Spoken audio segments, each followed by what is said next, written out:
today's project, we are going to find some unused space in the house and utilize it for storage. As you can see, it's a split level house. One goes down, one goes up.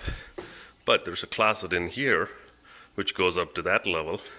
But there's a space above that that is not accounted for. So we're going to go figure out how to utilize that space. And there's a closet here. That front closet, that lower level closet, comes up to here, but this space is void and unaccounted for. So I did put a hole in the closet here to peek in there, and there's a whole big space down there that's been framed out, drywalled, and not utilized. So we're going to open this up, put some built-in closets, and we're going to see how to do that. Studs are usually 16 inches apart, but in this case you can see there's a stud in the corner, stud over here, and then we keep moving slowly. I think it'll follow a 16-inch stud after that. Right there, another stud, and we keep going. Another one, another stud.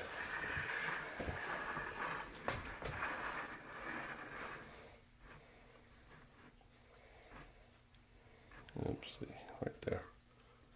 One more stud. And on this corner, we are again gonna see a double stud, basically.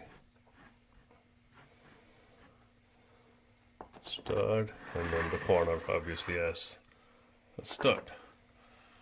So as you can see, we had two studs in this corner and two studs on the other corner, and three studs in the middle. So what we're gonna do is keep the center stud, get rid of the stud that's in between the center and the corner, and put a ready-made IKEA cabinet in there so we can get a nice inbuilt finished look with the doors on it and use that space wisely. So let's get started, tear this apart, and you can see inside. Another sneak peek I just want to give is we have access to the back, so we already know how it looks inside, and this is the space we are going to cut open and utilize. And to the right is the load-bearing wall, and to the left is not a load-bearing wall, so it's safe to take that apart. And we can put the cabinets there. Let's get started. It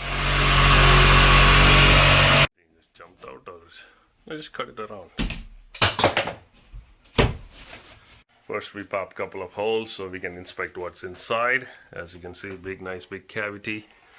Then we figure out where the studs are, where the electrical is. As you can see, there's a wire right here, so we need to reroute this to the back, and then we can take care of the rest. We cut one side out, and there's going to be another opening right about that side, and you can see how much space was wasted by the builder in here. It's completely framed out. That's the attic and exterior, and as you can see, this is the only wire that was going to the outlet outside down there. So we are good to utilize this space now, and I've been measuring the house to make sure I know all the wiring, all the plumbing, every square foot accounted for, and this has been the mystery place that wasn't accounted for. So this is like in between floors, you know, because of that split level, so they just left it empty as if there's no use for it, but I'm going to use every ounce of this house. After building a frame for the cabinet to rest, we're going to wrestle in this cabinet. This is the upper cabinet for a fridge, so it's a little deeper than normal kitchen cabinets. First dry fitting looks neat.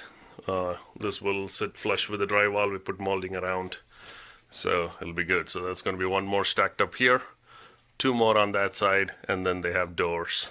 So it's going to be inbuilt, pretty deep with 24-inch. The closet actually has a little space extra behind it, which is 28-inch closet, I believe, depth. We're losing 4-inch in the back, but that's okay. We're utilizing the most we can. It's going to be awesome. All right, well, everything is ready. The frames are ready. Don't forget to leave some time capsule here.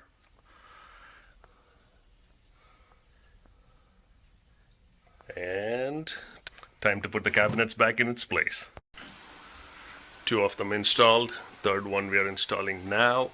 Like I said, to compensate that, we're putting a 1x4 here right on the level where we can put a molding in front. This drywall will come out and the molding will fill that in. On the other hand, if you notice IKEA stuff, this is the only cabinet that they make with 24-inch depth because it sits on top of a fridge, which means it has some holes in it, which we'll cover up later. But Home Depot, other kitchen stuff within IKEA, Lowe's, anywhere you get cabinets, they're going to be 15, which will only be like that deep. In this case, I want to utilize max, so we are going with what we got, which is this 4 IKEA top fridge shelf cabinets. Check this out. All 4 cabinets are in and finally leveled and flush, so the molding would be mounted pretty flush to the outside, and then there's going to be a molding board in between. So talking a little bit about the challenges that I faced on this. Number one, the stud placement. As you saw, this side was a little bigger and that side was a little smaller, but we compensated that by adding a 1x4 to beef up the middle stud, and then that kind of, straightened itself out. Then the leveling, because this stud wasn't plumb, it was slightly tilting forward, so the drywall, everything is tilting forward. So in order to compensate that, we need to shim the back of this to kind of tilt these things slightly forward in order to make it flush with the drywall, so the molding would fit snug. Then another challenge was the electrical wiring for this outlet directly below the stud was on this side. So what we did is took the staples off, routed it behind so that it doesn't interfere with our screwing when we screw these things into the stud. So that is all good. One final tip: if you're doing any work cutting out drywall, make sure you have a shop vac. The place is going to be trashed, and a good garbage bag or a good contractor cleanup bag so that you can pack up the drywall and dispose it safely. So the final step is to make sure that we finish up the corners with proper molding. In this case, I'm using a molding to match the existing molding in the house, and measure twice and cut once so we get proper fitment.